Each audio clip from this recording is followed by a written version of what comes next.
Kita masuk ke hadis 446 dari Abu Hurairah radhiyallahu anhu tentang kisah wanita yang membersihkan masjid.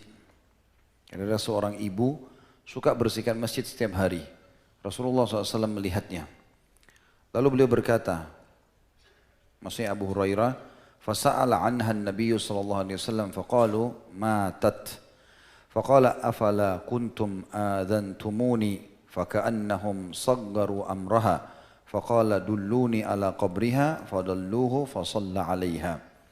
Hadis ini muttafaqun alaih, diriwayatkan oleh Imam Bukhari jadi 1 nomor 124, Imam Muslim jadi 2 nomor 659. Yang artinya Nabi SAW bertanya tentang wanita tersebut. Biasanya habis sholat duhur suka bersihin masjid. Kok hari ini enggak ada? Maka para sahabat menjawab, dia sudah meninggal dunia ya Rasulullah. Riwayat lain tadi pagi. Beliau bersabda, kenapa kalian tidak mengabariku? Seakan-akan mereka meremehkan perihal kematiannya. Jadi karena dia cuma wanita miskin, sudah tua, penyapu masjid, enggak usahlah diberitakan kepada Nabi SAW. Begitulah. Maka Nabi SAW bersabda, tunjukkan kepadaku di mana kuburannya. Kemudian mereka menunjukkan kuburannya dan lalu Nabi SAW mensolatinya. Imam Muslim menambahkan riwayat, ثم قال إن هذه القبور مملوءة ظلمة على أهلها وإن الله ينورها لهم بصلاة عليهم. Kemudian beliau bersabda, sungguhnya kubur-kubur ini dipenuhi kegelapan atas penghuninya dan sesungguhnya Allah menyinari kuburan-kuburan ini dengan solatku untuk mereka. Hadis ini memberikan pelajaran kepada kita.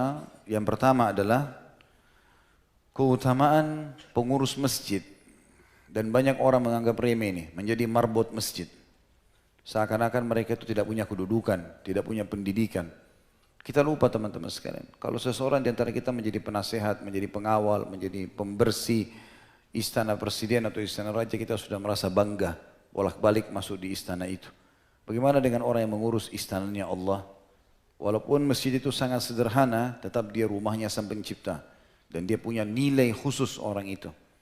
Makanya memuliakan para marbot masjid adalah bagian daripada agama kita. Perempuan ini tidak digaji sama sekali ibu ini dan dia selalu saja membersihkan masjid Nabi SAW sukarela. Nabi lihat selalu dia bersihkan, menata-nata. Wanita ini selalu membersihkan masjid Nabi SAW. Dan banyak sahabat anggap ya sudahlah dia sukarela. Seperti kita lihat ada seorang ibu tua datang sapuin masjid, dianggap remeh. Dan memang dalam hadis ini dikatakan seperti itu. Sebagian sahabat menganggap remeh, sudahlah dia sudah mati. Dan tidak perlu disampaikan kepada Nabi SAW. Bukan seorang tokoh sahabat yang harus dilaporkan ke Nabi lalu Nabi sholati. Dan Nabi SAW memberikan pelajaran, bukan begitu. Bahkan Nabi tanya, mana kuburannya? Ditunjukkan kuburannya lalu beliau mensolati jenazah itu di atas kuburannya. Ini poin, pentingnya kedudukan para marbot masjid. Yang kedua, tentang bolehnya mensolat di jenazah di kuburannya. Tapi khusus jenazah yang mati hari itu. Kalau sudah berlalu, tidak bisa lagi. Nabi SAW mensolati jenazah wanita ini di atas kuburan karena tidak sempat mensolatinya di rumahnya.